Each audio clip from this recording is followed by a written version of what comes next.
Hi guys, welcome to Signal Path. Today we are talking about the non-audio piece of gear that I get the most questions about. This sort of 4-drawer hardware cabinet is something that comes up in a lot of videos, and I get a ton of questions about what I'm using it for and why it's living in a studio. So I wanted to talk a little bit about the piece, and more importantly, almost everything that we've got going on inside, mostly pedals. So I thought it'd be fun. I'm doing a little bit of spring cleaning in the studio this week, trying to kind of get things into some semblance of order, dusting things off and moving things around. I thought it'd be fun to kind of quickly go through sort of everything that I've got going on in that, and kind of inventory the collection sort of as we approach the midpoint of 2024. I think a fair forewarning, I'm going to have kind of an ambient loop running in the background while we're talking, but there is no playing. I just figured this would be kind of a fun thing to sort of document, as I get a lot of questions about it. But let's dive into it. Let's start with the boards. I want to start here. This is my mono rail pedal board. I have a video coming out soon, kind of talking about both the sort of mono experience building this board, but also the power supply. It genuinely is kind of one of my favorite platforms, and it really, I've used a lot of these sort of slotted, angled boards, and this one, for a couple of key reasons, blows it out of the water. But more importantly for today, what lives on it.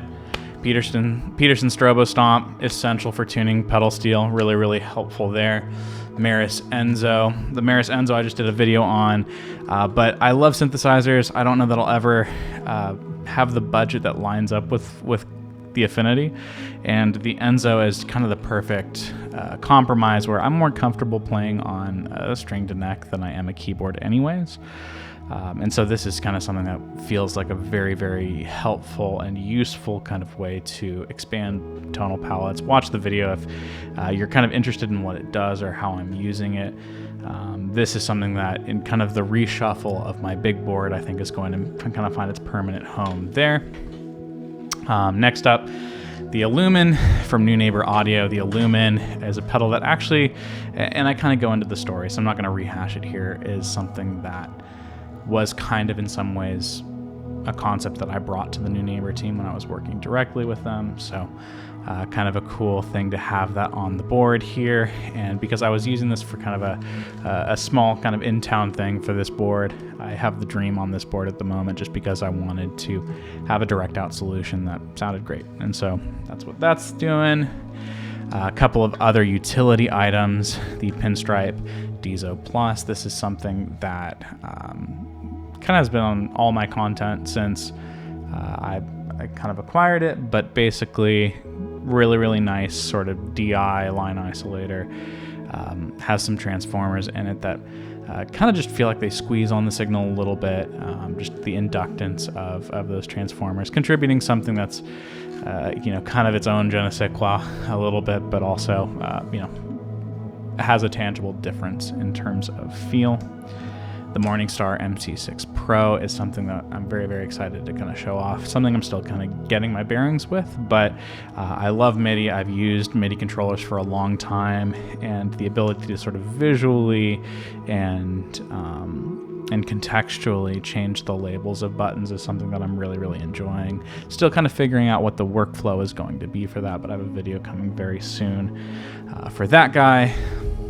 The Inspire from Neunaber Audio is also on the board at the moment. This predated my time working with Neunaber, but it is one of my favorite kind of chorus and like modulation sounds.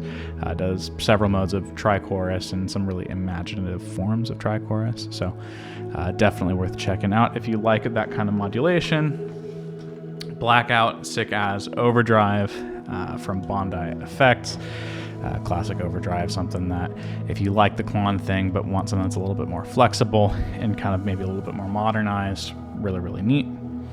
And then the last one on this board at the very bottom here is the Cali 76 Stacked Edition. I use this board for electric often. You see this board in a lot of my demos, but also for pedal steel. It's kind of primarily used for pedal steel, and the Stacked Edition is just essential for that. So that's kind of how I'm using that. That's sort of this board before we kind of get into the drawers, but yeah, kind of quick and easy there. Now for this board, I don't think there's any way to get everything in shot, so I'm just gonna post a kind of image here. But for kind of my main big board, I'm running a number of things. I'm running the Timeline in Big Sky as my primary ambience. I've used the Timeline in Big Sky for a very, very long time. I think there's a lot of undiscovered wealth in the form of sounds in both of those pedals. I have a video about kind of the 5 sounds I think people often miss for the Big Sky, maybe apropos given the kind of new announcement from Strymon. I think I'll probably do something similar like that for the Timeline soon, because there are some sounds that are just near and dear to my heart for creative effects that I think people feel the need to go much further for than is actually necessary. With the Timeline, I don't think you have to go into separate crazy reverse and granular sounds. I think there's a lot in the Timeline that gets missed and is really, really practical and useful for ambient, experimental, anything. So love that. I've also got the hologram microcosm. A lot of my early content kind of centered on that. I've been moving away from it more and more recently, but it lives on the board because it's kind of a useful way to just quickly and greatly expand the palette of sounds. Squish has compressor from Bondi Effects. This is kind of their sort of like debut non-dirt solution from my perspective. Really, really killer compressor. I use compressors always on often, so it's something that I like to kind of have in the mix there. Greer Lightspeed is the overdrive that I never turn off. That's kind of a rare thing for me, but I love the way that it sounds. Brown Protein, kind of similar. That's sort of my main, light and mid-gain overdrive. Really, really neat. The 385 version 2 from Walrus Audio is something that has kind of been coming up recently as my favorite, like gritty. I'm typically like a rat user, and so this is something that was kind of fun to have break up a little bit of the monotony and change it up. I use the Iron Horse V2 typically, but this has been kind of a fun replacement on that side. GFI Synesthesia. Dual modulation with the paralleling, everything about it's awesome. Probably deserves its own kind of deep dive soon, just because it is such a complex but beautiful pedal. Generation Loss version 2 from Chase Bliss. Classic. One of probably the biggest videos on the channel to date. Really, really enjoy that pedal, but there's a lot that it just kind of constantly sees used for ambient stuff. Horrothia Type 1 is another one we're kind of in the works. I have a video coming out on Andrew from Little Box's channel, kind of talking about how I use it, showing off some sounds, but for a one knob pedal, genuinely that's something that typically loses my interest. But for a one knob pedal, something that I think pulls it off really, really well. So I love that pedal. I'm excited to talk about it. Vertex Boost has been with me forever. It is the for live stuff, the ultimate kind of safeguard against a volume pedal failure, because you just pull the expression jack out and suddenly, that volume pedal is out of the loop. So I love that.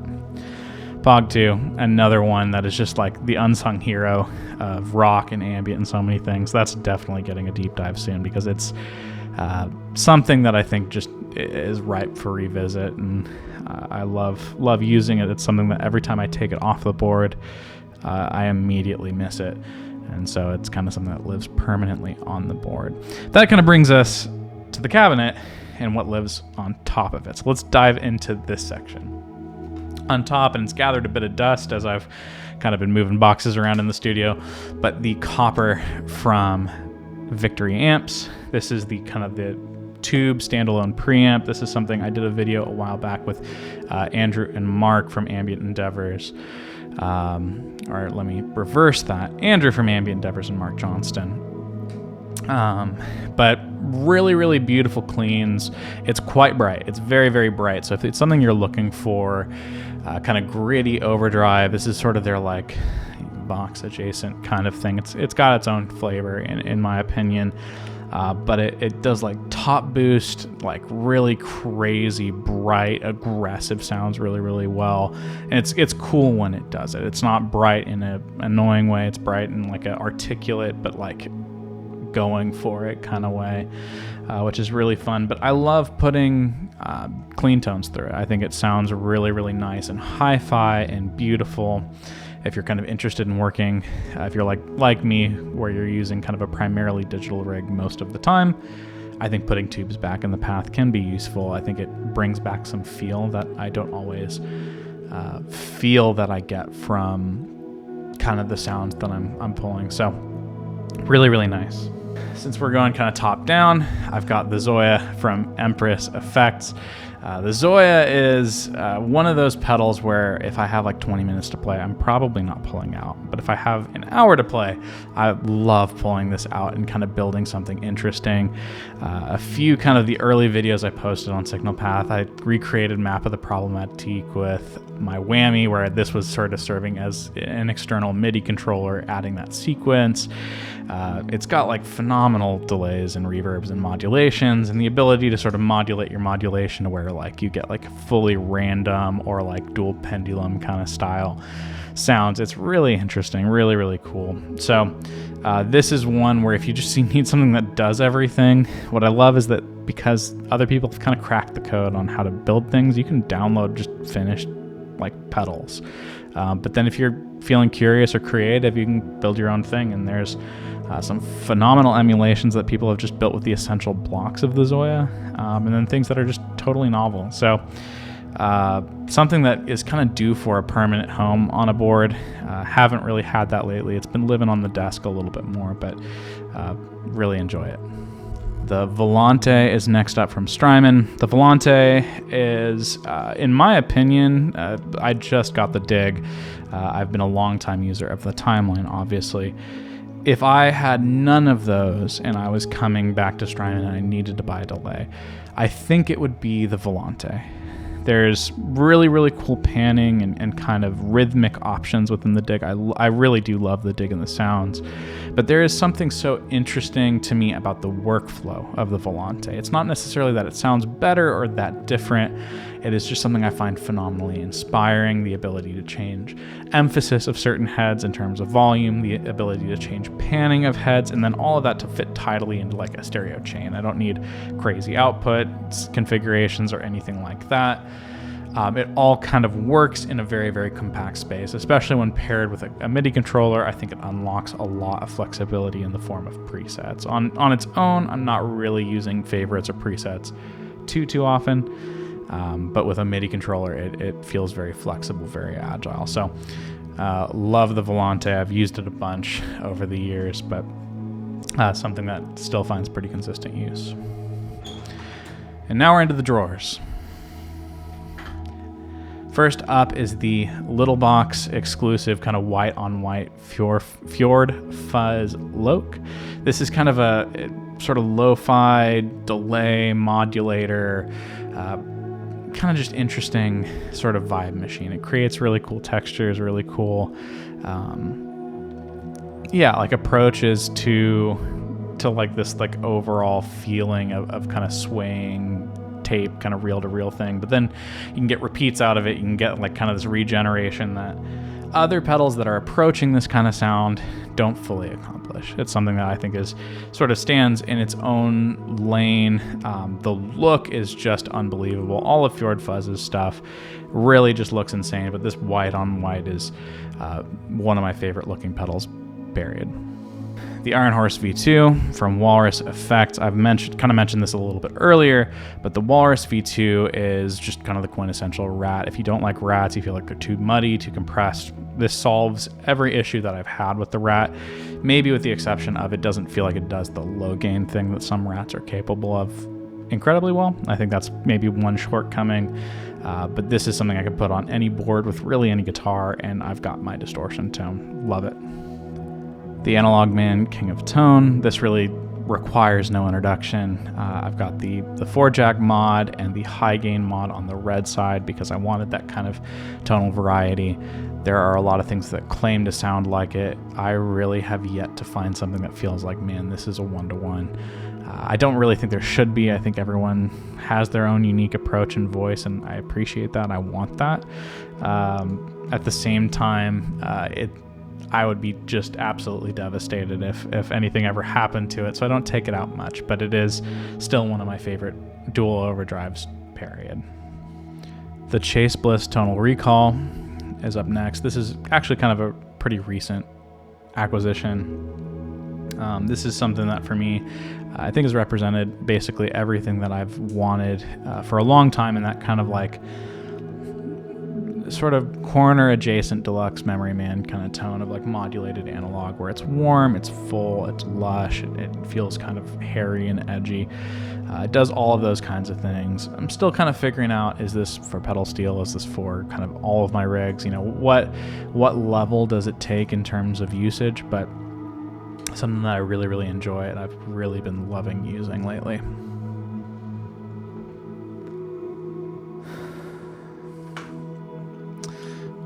Keeping it with the Chase Bliss theme, Chase Bliss Lossy. This is probably the Chase Bliss pedal I have the least like direction for. This is something I'm still kind of figuring out in terms of how do we use it? How are we, you know, what's kind of the intent in terms of how it fits into the workflow. I love it for glitchy things and like really, really crazy sound design. It doesn't feel like the conventional uses have really clicked for me yet, but if I'm doing something with like kind of like computery, like digital synthesizer sounds, really, really cool to layer this on top of it just to kind of further fill out that texture, but really, really, really fun. I love the global knob kind of instead of a mix knob, where it sort of feels like you get a different kind of gradient rather than more or less. It's like kind of, is the sound more digital or less? It's not, you know, what's the proportion, which I think is something, honestly, a lot of effects. I think the generation loss could benefit from something like that as well. So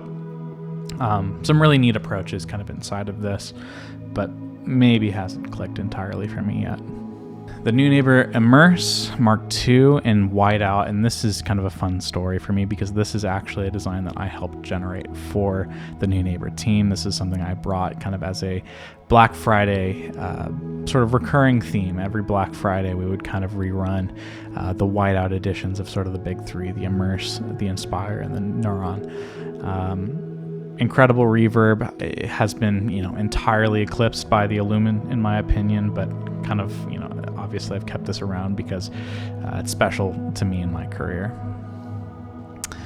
The Mood in kind of that Bauhaus collaboration exclusive, and I was very, very fortunate. The Mood is maybe my favorite Chase Bliss pedal of all time, and I have some dear friends in Minnesota who were going to the event, and they were very, very, very kind and basically allowed me to sort of take their purchase spot because they knew how much this pedal meant to me. And so this is if there was one pedal kind of from the Chase Bliss line that I'm taking to the grave, it's this one. It is just precious, but one of my favorite visual designs and really a special story for me. So love this, kind of one of 100, and it's a very, very beautiful piece. Well done, guys. Speaking of precious, the Bliss Factory is maybe one of my favorite pedals, and we'll talk about it in a second because my first guitar pedal was the Zvex Fuzz Factory. I have a Vexter. It's in here. We'll get to it in a moment. But the Zvex Fuzz Factory is one of my favorite pedals, favorite to play with. But I always wanted it to have a tone knob, and obviously I love Chase Bliss pedals. I think they're phenomenal.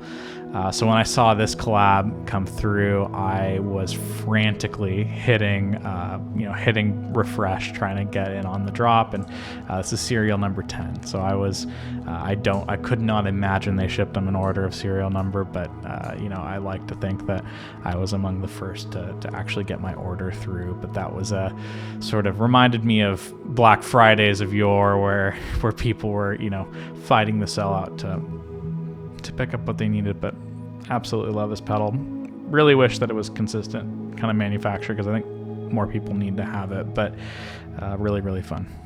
Next up, we've got the Little Box and Montreal Assembly Count to 5. This is a standard Count to 5, but in a really, really cool kind of yellow exclusive colorway. this feels like the granddaddy of like that like glitchy kind of ambient delay effect. So something that I was really, really excited and honestly blown away. I had the mood before I ever had this, and I was shocked that it felt like something that was older and maybe a little bit more primal in terms of its design and kind of finishing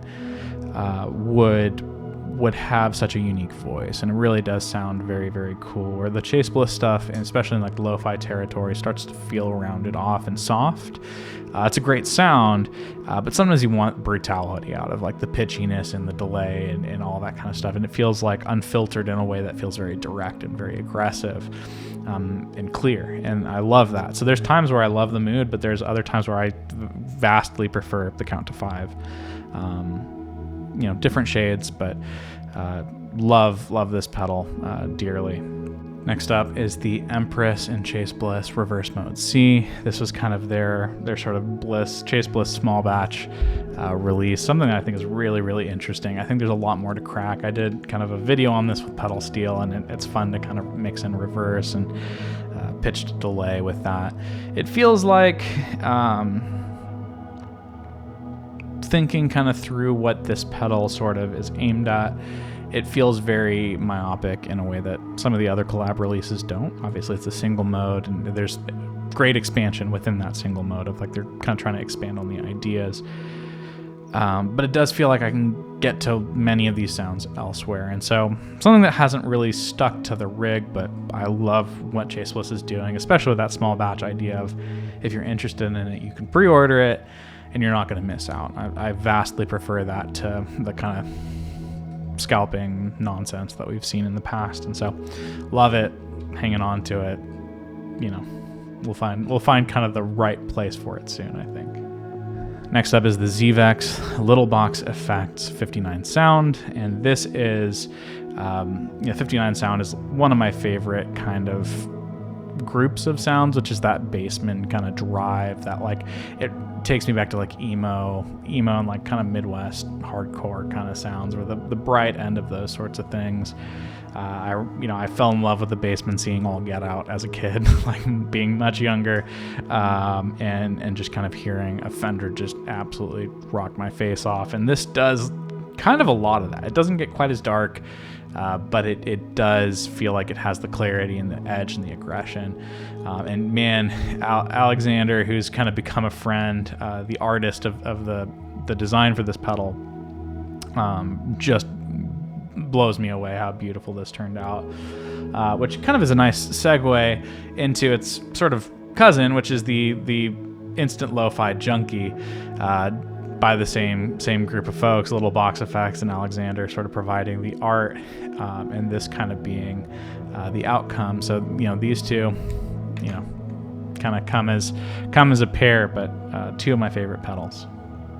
Next up is the So High So Low from Analog Music Company, built out of Kiev, Ukraine. This is a bandpass filter that does like drive and preamp things. It does low pass things. I love using it as kind of like its own volume pedal. It's a really, really clever way to manipulate loops to make them kind of feel like they tuck into certain areas of ambient arrangements. Really, really versatile. Really, really incredible designs, beautiful novel. This is kind of based around sort of a juiced up MS-20 filter, but with some tricks, CV in, expression in, some really, really incredible kind of amenities that make it very fun to use. Next up is the Plasma pedal from Gamechanger Audio. I had the joy of getting to represent Neunaber Audio at a kind of a trade show in Brooklyn, where my table was directly adjacent to the Gamechanger team. So I got to meet, Tom and all the folks there.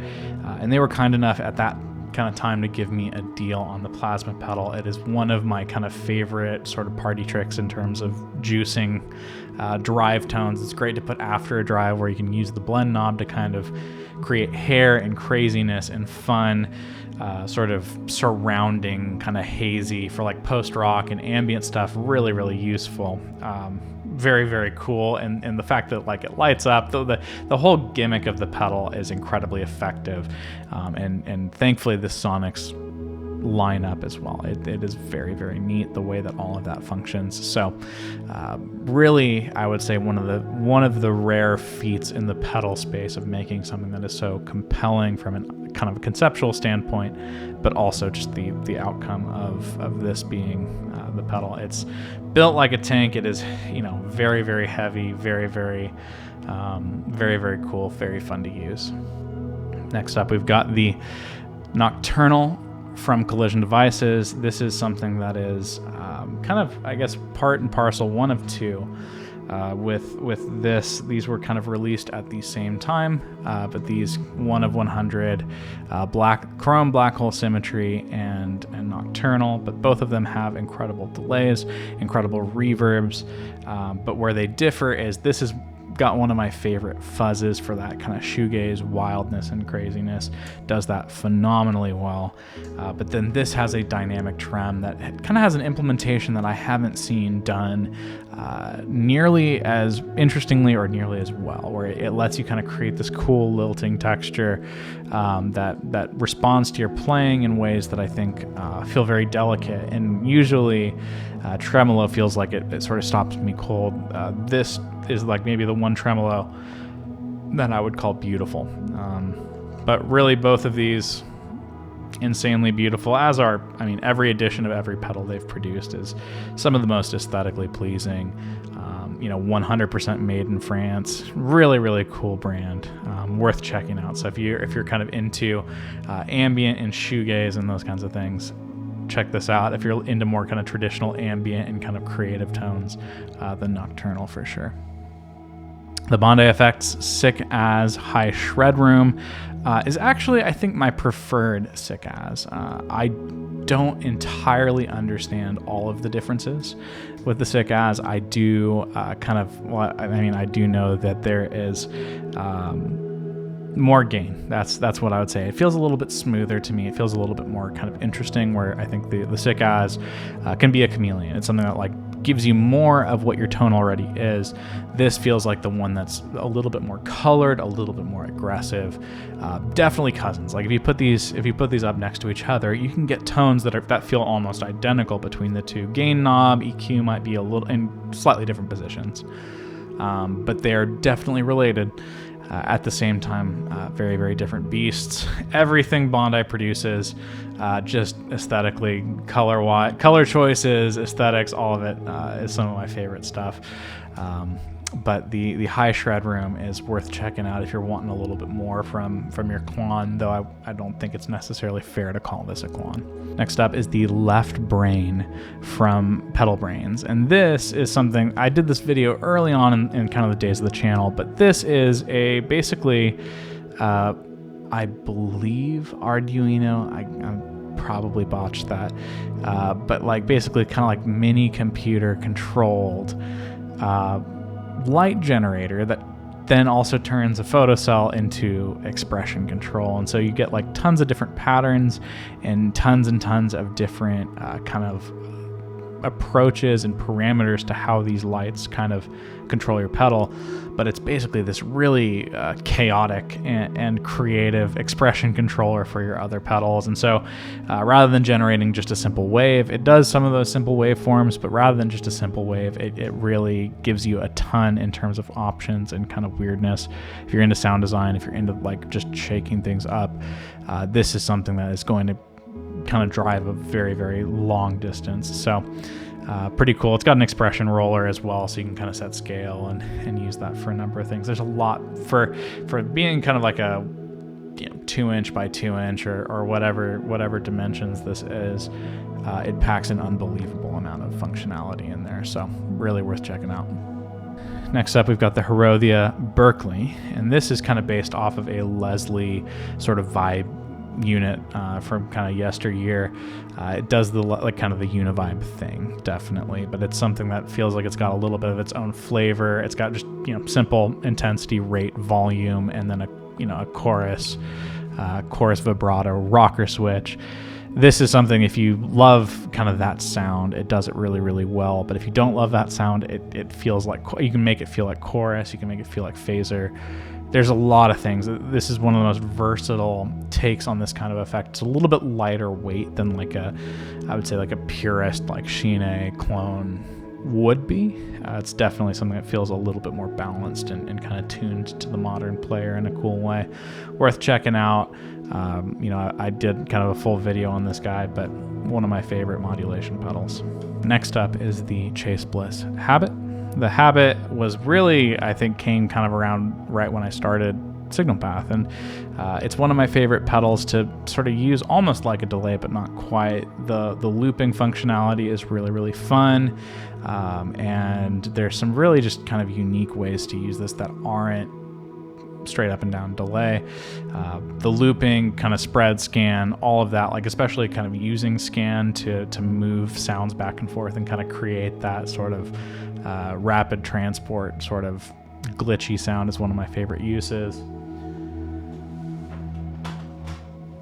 And kind of one of the sort of the most fun moments of Signal Path so far for me is Chase Bliss actually put out a cassette, Habit Tapes Volume 2, that included a track that I built entirely within Habit, and so pretty special to be included on a release, kind of tied to one of their coolest pedals, and really a fun moment for me. So always going to be a favorite of mine. Next up, we've got the Design-A-Drive from Great Eastern. I did a video on this early on in Signal Path, but basically it's an overdrive, it's a boost, it kind of does a lot of things, but it centers on this really brilliant design that I really hope David kind of expands on and brings new drive topologies into, because it sets bandwidth, but it does a lot more than that. It gives you some kind of low bumps or mid bumps, or kind of like, you know, kind of really useful sets of EQs to where you can kind of just choose your drive level and then basically just tune it with this. Like you basically, it's too bright. Okay, let's go to the fat set. You know, let's kick it down a notch. Really satisfying workflow. In a world of kind of like 3 and 4 knob drives, it feels rare to find a new workflow and UI scheme that really works, and I think this does. So worth checking out. I promised we'd get to it, but the Zvex Fuzz Factory, this is my first pedal.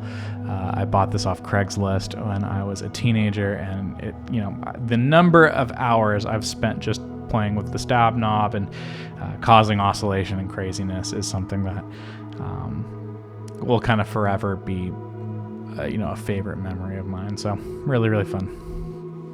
The Tampco All Bender is this really cool, basically every fuzz, not fuzz face, tone bender, fuzz topology in one box, but then also using silicon transistors instead of germanium. So it's got this kind of interesting, funky sort of approach where you've got basically 4 gain knobs for each of the versions, and then a tone control for the final version. Feels very, very cool to get like a variety of sounds. It's a great studio tool for like just absolutely the most flexible fuzz you've ever, especially kind of vintage style fuzz you've ever seen. So really, really neat. Something that when I'm kind of tweaking in for, you know, that kind of fuzzy strat sound, this is the easiest way to get there. So very cool.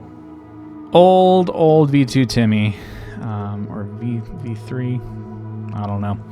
Reddit warriors, tell me which version I've got, but the Timmy is just the like quintessential sort of, you know, transparent overdrive. It's been done and redone since, but something that I think is I still pull this out from time to time, and it just feels like this is like one of the first overdrives I ever bought, and it's something that just kind of feels familiar. I know what it sounds like and how to sound good with it. I think everyone sounds good with it, but yeah, something I still pull out from time to time. The Oko T3, I did a video very, very early on as well, but this is like the ultimate tremolo. Like if you need a tremolo, get this tremolo. It does harmonic tremolo, it does standard tremolo, it even has a secondary stage of tremolo.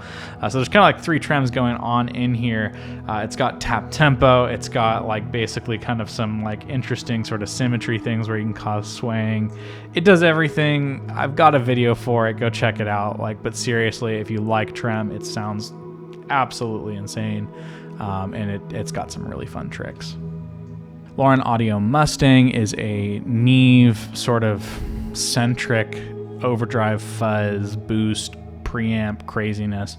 This is maybe the lightest pedal I own. Like it's very, very lightweight. It's got this incredible graphic. I love the way this pedal looks and the way it turned out. But it's definitely kind of one of those just absolutely unique sort of singular drive pedals, something that feels like it has its own voice and approach. James at Lauren Audio is doing some very, very cool kind of pro audio adjacent drive and boost and kind of fuzz things. So if you're into that sort of thing of like a new kind of approach to drive and all of those sorts of sounds, he's kind of, I think, the person to watch, and he's got some really cool things coming down the pipeline, so definitely check them out. Got the Slow Loris from Non-Human Audio. Dave does just the coolest looking, coolest sounding effects. This is basically a delay line that modulates based on your input signal. So it kind of does this like bouncy VCR lo-fi things in certain settings. It does sort of bouncy slapback echo. In other settings, it's prime for shoegaze and putting in front of drives and that kind of thing. But it's really, really fun for a broad array of things. It's got beautiful modulation tones and like doubler tones as well. But for two knobs, it's really, really easy to dial in tones you love. And it's just, yeah, it feels like it interacts with you in kind of a very, very fun and unique way. We've got the Tapescape from Bleak District Electric. And the Tapescape, I did a demo a while back on, but basically it's this sort of tape-tuned delay that's got kind of its own oscillation switch. It feels like if you made something like a Generation Loss, something that's like meant to be very, very lo-fi in a beautiful and charming way, into a delay. Like it feels like it put all that lo-fi capacity, but into something that can regenerate and be put into a delay sort of signal path without feeling like chaotic and noisy and annoying. Really phenomenal ambient tool, something that is very, very just satisfying to work with. It's a lot of knobs for a delay, but everything kind of earns its role, and it sums up to be something that is an incredibly versatile and useful delay sound. The Argonaut from Mythos Pedals. This is, as best I can tell, kind of like a green ringer, really, really basic, no knobs, just a 9-volt input. Something I secretly like blues. That's sort of the dirty secret of Signal Path, is something that I feel a lot of connection to. I mean, I have a pedal steel that sort of gets me halfway there in the form of swing, but this is something that like I bought a long time ago to kind of like work on my Kenny Wayne Shepherd impression and kind of some of those, love them or hate them, those kinds of really, really exemplary blues players. And it doesn't see a ton of use. I think it's something I want to figure out like more kind of mainstream uses for, but was an important expansion of tonal palette for just like my creative exploration, something I want to return to. So I might do kind of a small blues board at some point that wraps this in. Benson preamp, really not a ton to say about this. It's an incredible preamp. It's a little bright and harsh for certain guitars. It did, at least in the last few months, has kind of been substituted for the Lightspeed. I think I've been enjoying the Lightspeed and how that contributes. I've been playing brighter guitars, and it feels like that helps round it out in a way. But for the darker guitars and parts that need clarity, I don't know that there's much better than the Benson preamp. It really is. Simple. Danny Underwood, I think, was the one to say that you can kick the knobs and it feels like sometimes nothing's changed because the Benson preamp sounds like the Benson preamp. I think that's honestly very apt. So, way to go, Danny, for putting words in my mouth. But really, really great. Still, I think, stands strong in the market as one of the best kind of transparent and light and natural sounding overdrives.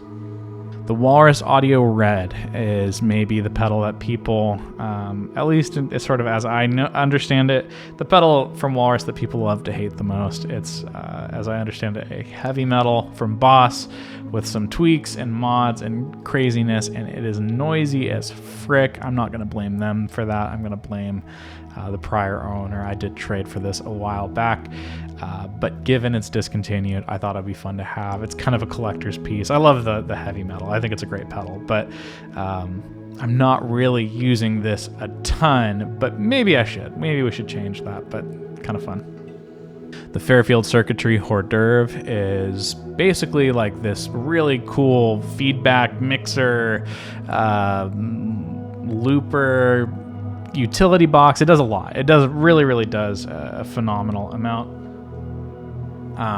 But basically, yeah, it's kind of like this thing that you use to manipulate other pedals, adding kind of regeneration. I did a video pairing this with a number of drives and ambient sounds and pitch shifters and all those kinds of things. But in the category, and it probably deserves its own video, of pedals that make your other pedals do cooler things, this is maybe the top of the list for me. On the topic of Fairfield, we've also got the Randy's Revenge, and the Randy's Revenge is a ring mod that is also sort of disguising itself as a ring mod because it's actually maybe one of the best tremolos you've ever used. I really love the way it sounds, both as a ring mod. I should be very clear, both as a ring mod and as a tremolo, but like it's got kind of a great low pass filter, which is very useful for ring mod, kind of shaping the overtones in ways that are useful, things that are maybe not running away. And I think people shy away from ring mod in its traditional use because it's hard to tame in their minds, but the low pass filter goes a very long way. But not just for the ring mod side. Low pass filter on tremolo is really nice for creating like the warm classic sounds, especially when you're piling like drive into it. It feels rounded off in a way that is like record ready in many ways. So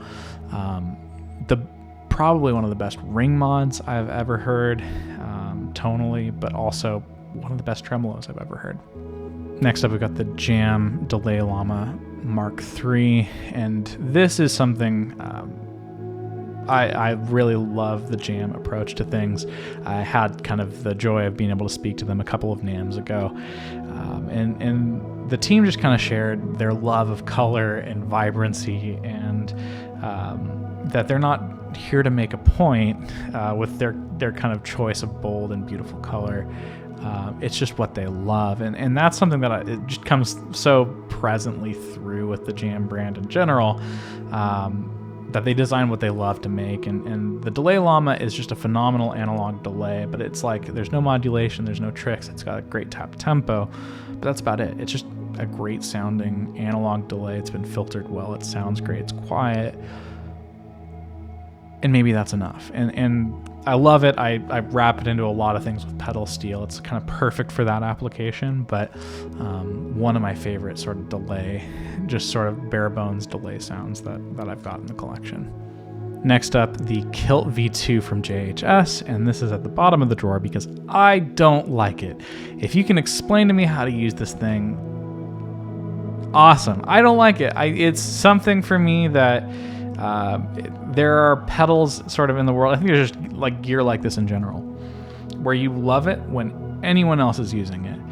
It never sounds right for me. It feels like the tone knob is sort of the main issue, where the best way I've found to use it is putting something like the so high, so low after it, and using that to fix the tone knob, because it feels like there's just something like, it just feels like a hard cut, like just sort of if you're picturing a graphic EQ, it'd be a right angle. It feels rolled off. It feels ugly. I wouldn't call it a fuzz. Like it's not a fuzz. I don't dislike fuzz. I dislike the kilt, I think. But you know, I'm willing to have my mind changed. I don't think the praise and worship crowd is going to be the ones to do that, though. But it's here. It's something I think I understand how people are using it and when they're using it and why. I think it's somewhat amp specific. I think there's a lot in the chain that matters to get it to the point where it does the thing. And I suppose at the end of the day, I don't necessarily want to do the thing, and so maybe that's why I don't connect with it. But it's remained in the hopes that someday I'll come back around to it and it'll make sense. It hasn't so far. I've got here the Great Eastern Effects XO. This was recently released. I had the joy of getting to kind of consult a little bit on a couple of features, and I talk in depth in kind of my video surrounding this pedal about kind of what resulted between this version that I received a number of months ago and kind of the final version. But basically what this is it's a crossover device for your pedal board that allows you to do some really cool creative routing, creative EQ things, amongst other things. There's a lot to explore. There's a lot of depth going on in the pedal, so go check it out if you're interested. But really fun to be kind of part of the dev path when it came to this particular one. Kind of a quick note on the sort of the area of pedals that make your pedals do other cool things. The Old Blood Noise Effects Expression Ramper is one of those where I was using this to kind of go from like a pedal setting down here to up here, but you can ramp between. There's yada yada yada. There's enough said about this, but kind of another expression tool that I've got in the mix. The Vongon Paragraphs is kind of another one of those in the kind of low pass, the sort of the legacy of low pass filters that I fell in love with. This was actually given to me prior to the launch of Signal Path, actually, where Andrew from Ambient Endeavor's Little Box Effects, he had a couple of these units and he's like, hey, if you can make me a reel that I can kind of use on Little Box, I'll send you this. And that was kind of like, genuinely, I don't think I would maybe be embarrassed for people to go back and find that video. It does still exist. But it was really me learning how to use a camera, me learning how to do like a lot of things that I think I've gotten better at. I think things look a lot better. They definitely sound a lot better as I've just kind of like found my way around.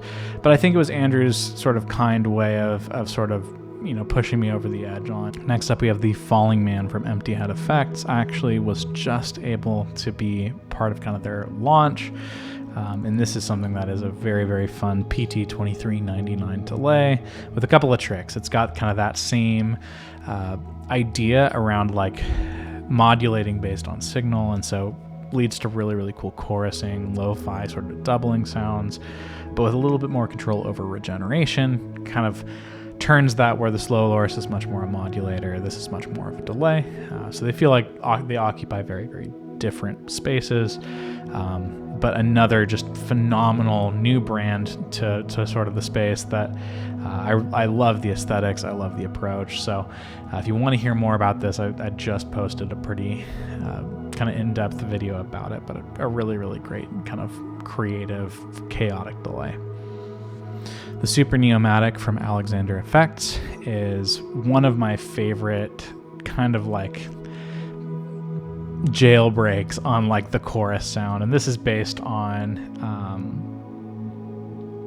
a kind of a vintage unit that the name eludes me because I think of it now as the Super-Neo-Matic, but then just taken to the extreme. This has one of the best like lo-fi like sample rate filters I have ever heard, where if you set this to the vintage mode, it just like you could turn the depth all the way down, rate all the way down, and just the sample rate reduction just feels like warm and pretty and nice.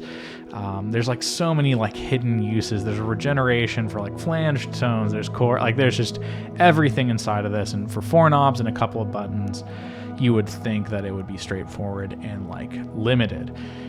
I get the sense that there is nothing that Alexander does that is limited, which I think serves as a nice segue into the Syntax Error 2, which is an expanded kind of user like feature set. There's definitely a lot more going on in the Syntax Error 2 just in terms of available control. It's got a screen, but this is like lo-fi and grit and bit crushing and synthesizer like to the max. It's got some phenomenal sounds. It's got great drive tones as well. It feels hard to nail down exactly what the Syntax Error is.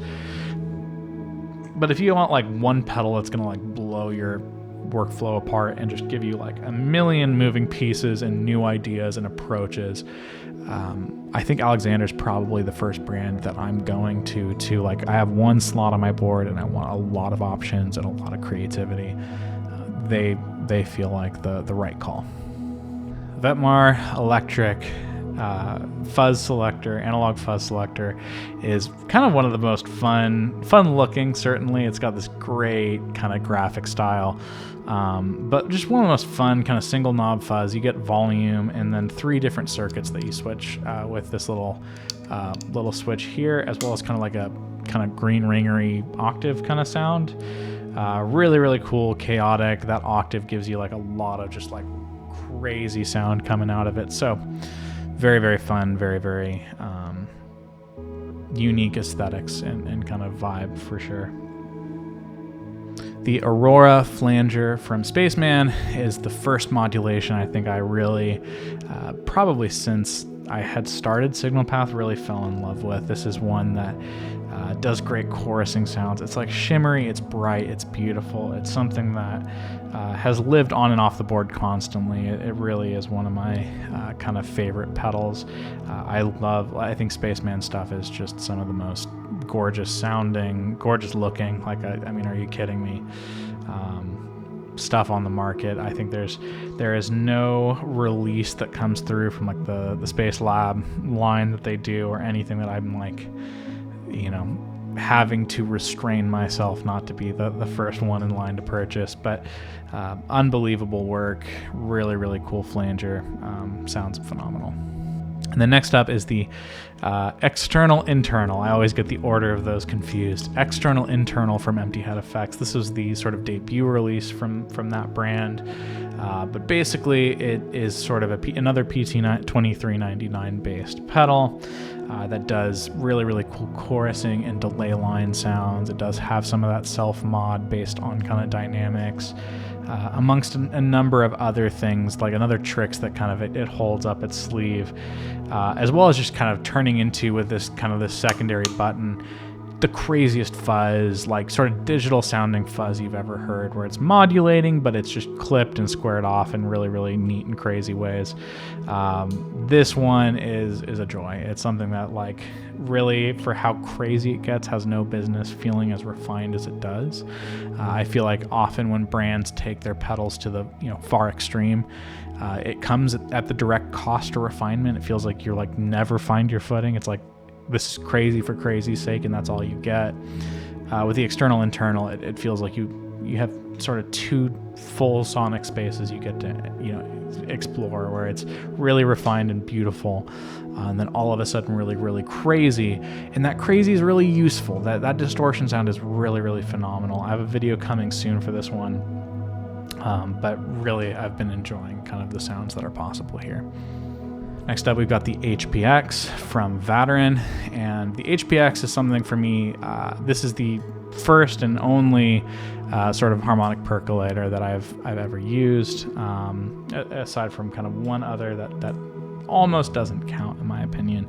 But my buddy Johnny Beavers, he brought home a Land HP, and I got to try it out, and it was something that really intrigued me, and something that I wanted kind of a way to dip my toe into. And this is the little box exclusive kind of whiteout. Andrew's got impeccable taste in white finishes, and so something that, like, I kind of had a monochromatic board going on for a while. I might have to do that with blackout pedals soon too. But it sounds really, really phenomenal. It does that kind of clean, dirty thing that harmonic percolators do really well, in really, really cool way. So really enjoyed this pedal.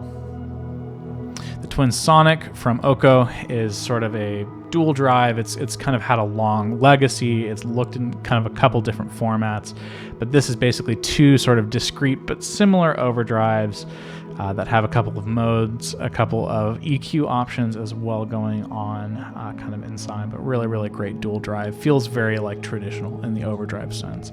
Works really, really well for kind of rock and blues sounds. Stacks really, really well, but does cleans surprisingly well. For something that like majors on drive and overdrive, it feels like you can clean this up in really, really nice ways. So really, really neat and neat looking offering from the Oko team.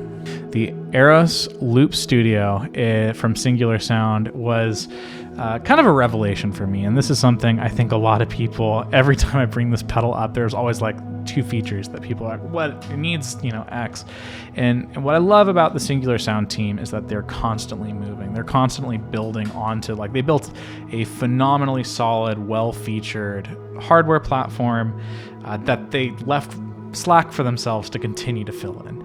And so it's got, MIDI, it's got stereo in and out, it's got some really, really cool performance features. It can time lock the loop, it can be totally freeform, but I can pretty safely say that you will not find anything on the market that covers the ground that this does in such a user-friendly way. I hate this kind of a wheel on, in terms of like a volume pedal. I don't want wheels for volume pedals and stuff like that, but for loop volume and the ability to sort of adjust individual channels in your looping kind of structure and move them up and down, really, really neat. Touchscreen feels really great. It's probably the best feeling touchscreen I've used on a pedal, but kind of like the end all of loopers for sure.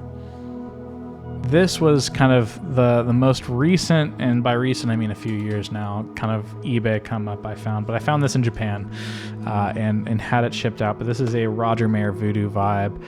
Roger Mayer, kind of known for teching and kind of building rigs for the stars years and years, like decades and decades ago. But this is sort of my end all Univibe sound, and it's cool because you can leverage the LFO to be a tremolo if you want it to, but it just sounds phenomenal. It's got the most coherent expression implementation I've seen. Like, it was decades before something as coherent came through, but basically you just connect a volume pedal. That's all it takes. It doesn't need to be, it's just you got a to and a from, and it works great. It sounds phenomenal. There's nothing that sounds quite like this, and it's something I really, really enjoy. But just massive, right? Like, just huge. But you get what you pay for with it. I really, really love this pedal, and I think it's going to stick around for a long time. The Delta 2 from Spaceman is this really, really neat harmonic trem. It just feels like all in on harmonic, and like where trems try to split their time and focus and attention, they just gave you a ton of really incredible features and functionality in the Delta 2. This was kind of an early favorite for me when I was kind of first exploring the Spaceman line. It's something I do have a kind of a full demo exploring this from my old studio. But the lag and kind of the ability to drive resonance feels like you're able to just explore sonic spaces that most other harmonic trems feel like they're just trying to give you kind of the classic sort of, Americana sound, where this is really letting you get into some really, really incredible and weird territory. So definitely a favorite. Kind of lives in the same space of kind of Aurora for me, where it's just like nothing like it, nothing that can outdo it. So really great. Saturn 6 from Spaceman, I guess we're on a theme, is this like boost preamp with like some grit and drive associated with it. It gets really bright, but it also gets really warm. It's just like one of those things that kind of becomes a little bit dangerous over time, because it just sounds so good that it almost like you stop thinking about your tone and what you're doing. It kind of fixes anything. Kind of similar to the Timmy for me, where it's like you could bring that to any gig and play with any amp and it'll sound right. This is the perfect antidote for like blanket on your amp kind of muddiness. But I mean, it's got a million other uses: top boost, drive, all of the above. Really, if there was like one essential pedal from the Spaceman lineup, I think it might be the Saturn 6. The Particle 2 from Red Panda is sort of kind of an instant best friend of mine. Like, it feels like it instantly made sense, and how I've been using it has been really, really it's just been special. I really, really love the Red Panda stuff. It feels like I'm able to accomplish what I would have to work a lot harder and maybe use a couple units to sort of drive in the way of like pitched delays, in the way of kind of hazy and like kind of stretched out, like time stretching sounds. It feels like just in the form of the Particle 2, there's like a lot of sonic space to explore. Kind of all of the modes have their own personality. At the same time, it all sounds like the Particle. Like, it all kind of has its own cohesion, which is really, really nice for something like this, where you can kind of wrangle it, you kind of get an understanding for it, and then there's just a lot of ways to express and use it in useful ways. So, you know, a favorite for sure. Likewise, the Tensor from Red Panda was kind of the other one that was like an instant, like this is my new best friend. The Tensor is sort of this like tape slowdown, reverse, dynamic, kind of like micro looper. It feels like it takes, you know, maybe it was like in some ways the predecessor to Mood, and kind of like some of the sounds that those kinds of, and I might be hazy on the timeline there now that I think about it. But it feels like it takes some of the ideas of like the micro looping in Mood and takes it like nine times further. It feels like if you like some of those concepts, that it really zeroes in on what makes micro looping and like kind of those momentary glitchy sounds really special and charming, and gives you just the absolute most robust, easy to use, beautiful sounding approach to that. So the Tensor, I think I named my video on the Tensor my new favorite ambient effect. That is still the truth. I think this is you know, my like desert island ambient kind of effecty sort of ear candy generator. The JHS Colour Box version 2, I bought this as kind of a supplement to my sort of recording rig. I was like, I'd like to do 5 mics for drums, and this kind of became my sort of kick pre for a little while, years ago, long time ago. But this has become sort of a favorite for like bass shaping, for acoustics certainly, and like just kind of like mic'd stringed instruments. It's something I love to run through. The fuzz and the grit sounds great. I don't think it has necessarily like an edge of like, it doesn't get hairy, it just gets weird and wild really, really quickly, which is awesome. But it's also like the EQ is super useful, really, really beautiful and effective. So as a DI, as a drive pedal, as a preamp, you know, it's sort of like the do everything, where if you're like into tone shaping and want to keep improving, it's hard to say this isn't going to help. The Chimeric Percolator from Emerald Ox is actually sort of a demo that hasn't been released yet, and kind of currently isn't, as I understand it, in production, but something that I really love, because all of the knobs here basically tie to different like components and resistors and different things in the harmonic percolator topology, where like basically everything that can become a knob or a switch has become that, and it sounds really cool, but it's unlocked in a really, really unique and crazy way. It's like the Zoia of drives in a certain way, where it's like almost modular. You can kind of change values, lift grounds. It comes with a diagram, and if I knew more, I'd be able to describe it better about electrical engineering, but very, very cool way to like unlock a pedal. Next up, we've got the Lunatic from Fish Circuits. I have a video coming very soon for this one as well, but this is like a 2-knob, 2-switch fuzz that just does some really, really cool and kind of crazy sort of vintage adjacent. It's not like a one-to-one of a vintage fuzz, but it feels like thin sounds are really, really neat. Thick sounds are really, really neat. It gets kind of low gain, it gets high gain, it gates. It kind of does all the things that you want a fuzz to do. And then it's just got the cool, like just the absolute coolest enclosure. They do their own custom enclosures that are really, really fun. And then same for, you know, the Model 1 from Fish Circuits, you know, different enclosure style. You know, they kind of gave it its own look and feel, but a phenomenal like kind of overdrive that gets into fuzzy territory. So definitely gain centric so far, but some really just absolutely, you know, built like a tank, you know, drive pedals, really, really cool, and effective feel, but they also sound really, really good. The Bliss drive from Earthling Designs is the sleeper in the collection, in my opinion. And this is something that hasn't been shown a ton yet, but I'm kind of like, there's a lot of content coming that I'm working on. But this kind of came in with a box from Bondi Effects, because they used to share a workshop and now are sort of next door neighbors. And they were kind enough to send this along. But it's just this like, really Bliss drive. It was kind of aimed at certain, you know, kind of like slide tones and adding kind of that like glissando feel making it really smooth and consistent while like driven and beautiful and vocal and articulate. But all you get is volume and drive, and then 3 very different modes that kind of come with their own different weights and brightnesses, as well as kind of overall gain levels. But this is my personal take, not at all a note on the topology or design approach. It feels like a tube driver to me. The times I've played a tube driver, it feels and sounds very, very similar to this. So I'm excited to show this off. I think it's really, really cool. It's getting me closer to a tone that feels like I can maybe start learning close to Dover. That's like a big, I mean, I think it's everyone's dream is to be able to shred that out. But the sounds are getting closer. The part is not. The About 900 from Fairfield Circutry. I also have a video coming for this very soon, but basically, like, if you're into kind of that like gray area of fuzz and distortion, this feels like it does that really, really well. I tried it out on drums recently through kind of a reamp, and it does like, it just feels like Decapitator. If you like sound toys and you like Decapitator, it's like there's some of that in here. It does fuzz, it does distortion, it does just kind of like nice like preampy stuff as well that just adds like bottom and weight. Really, really cool, compact, and kind of its own unique approach to designing a sort of distortion slash fuzz. The Red Panda Raster 2 is kind of this really, really incredible delay suite. It does so much, and it feels like it does way more than really any of the other Red Panda offerings.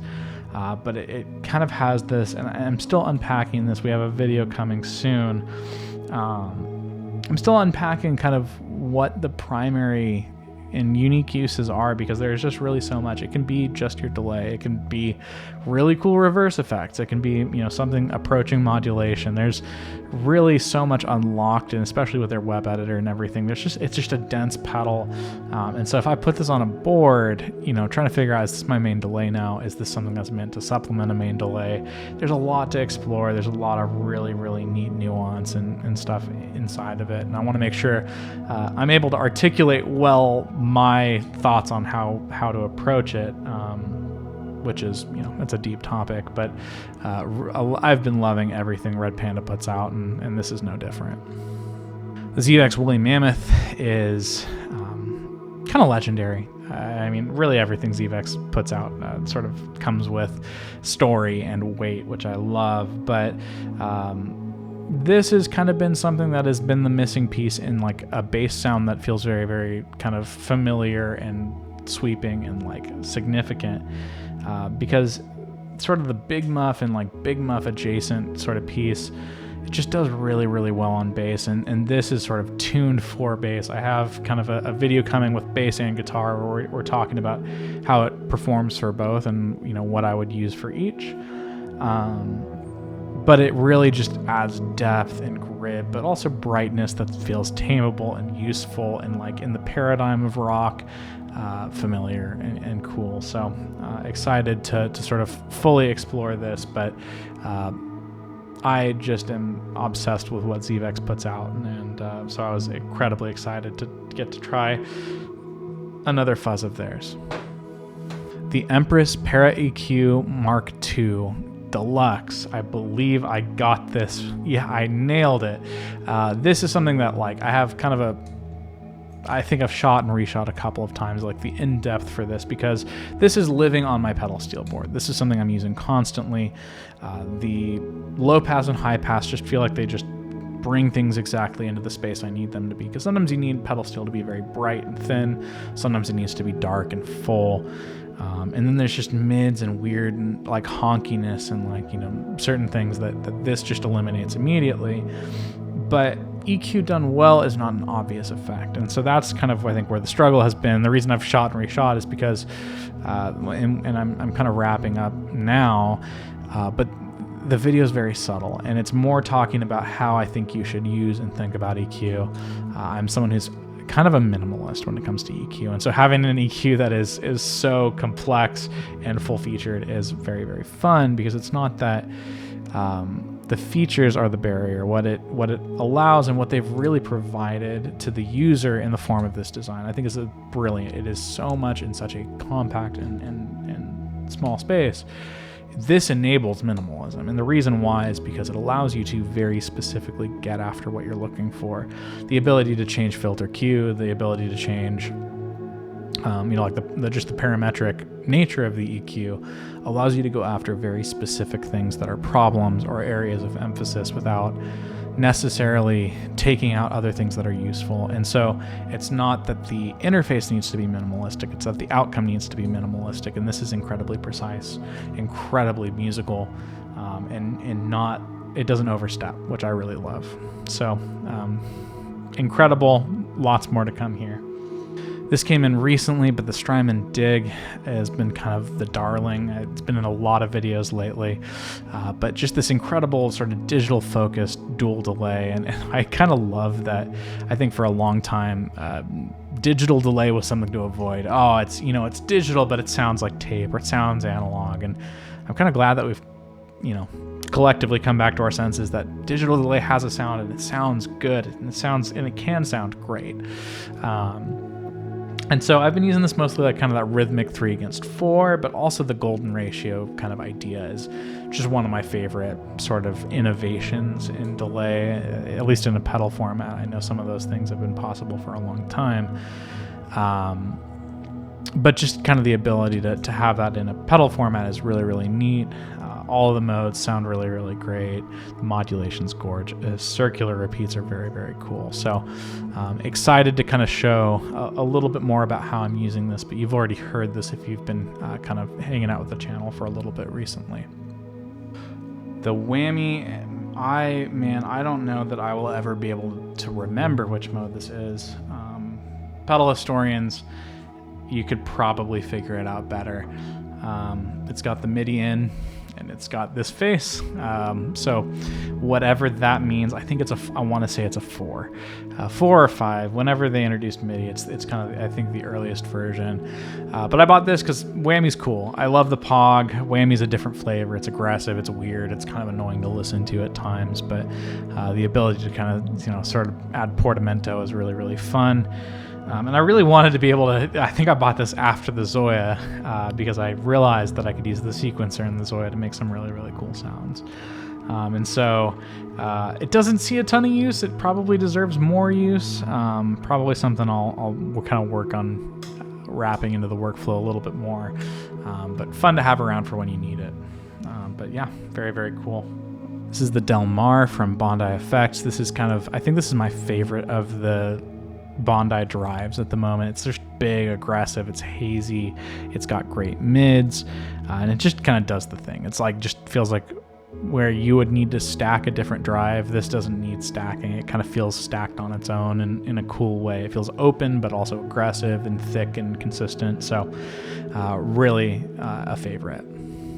And finally, the Marikai from Walrus Audio Effects. This is, obviously very, very recent kind of addition. The Walrus guys have become friends over the last couple of years, and they were kind enough to sort of send this out. And I'm still kind of getting my bearings, but I can say a couple of things. One, it's one of the best sounding delays I've ever used. I think the stereo implementation is really, really neat. The way you can have separate modulations and, separate, totally kind of separate ideas and things going on between the left and right channel, that they can be as independent as you want them to be. I think this is one of the most just incredible looking pedals I've seen in a very, very long time. It feels regal. It feels really, really like just, exciting to look at and very, very cool. And I had planned on rebuilding kind of my big board, and I had a layout that I was pretty happy with and excited about. And I'm thinking I need to maybe put that on hold until I can figure out how to sort of fit this in the edge to make sure that it's kind of living in big board land, because it is really, really killer. So that's kind of the collection. There's I think another box somewhere of long lost in sort of wayward, pedals from the Move. A couple of things that really haven't seen use in a long time. But that's the collection. In terms of closing thoughts, I don't think I have much. This was just kind of fun to kind of go through and take inventory and stock of everything that's kind of in the mix at the moment. That's the pedal collection. I think there's a few things in boxes still from the move and a few things that are out on loan. But, a few favorites, things that have obviously stuck around in terms of pieces that I could probably at this point never let go of, things that all contribute kind of their own unique voice to the mix and workflow, and I find it very, very inspiring to rotate and kind of allow turning of the soil where it's a new set of drives that I need to sort of contend with to find the sounds that I need to find, or a new set of like a new delay and reverb, or whatever the case may be. Some things stay very consistent, other things I find benefit from frequent change. But I'm curious, do you find that you like to have you're like your main guys that are the sort of the rig that never changes? Are you somebody who's one in, one out, who prefers not to have things in standby? Or are you like me where the collection keeps growing and that's probably the state of affairs? I'm genuinely curious. I'd love to see, more collection kind of walkthroughs. I think it's an interesting exercise to dig through stuff that is maybe not at the forefront of the conversation, older releases and things that are maybe deep cuts. But yeah, thank you if you made it this far. I mean, I'm frankly shocked, but this was fun. Thanks for checking it out.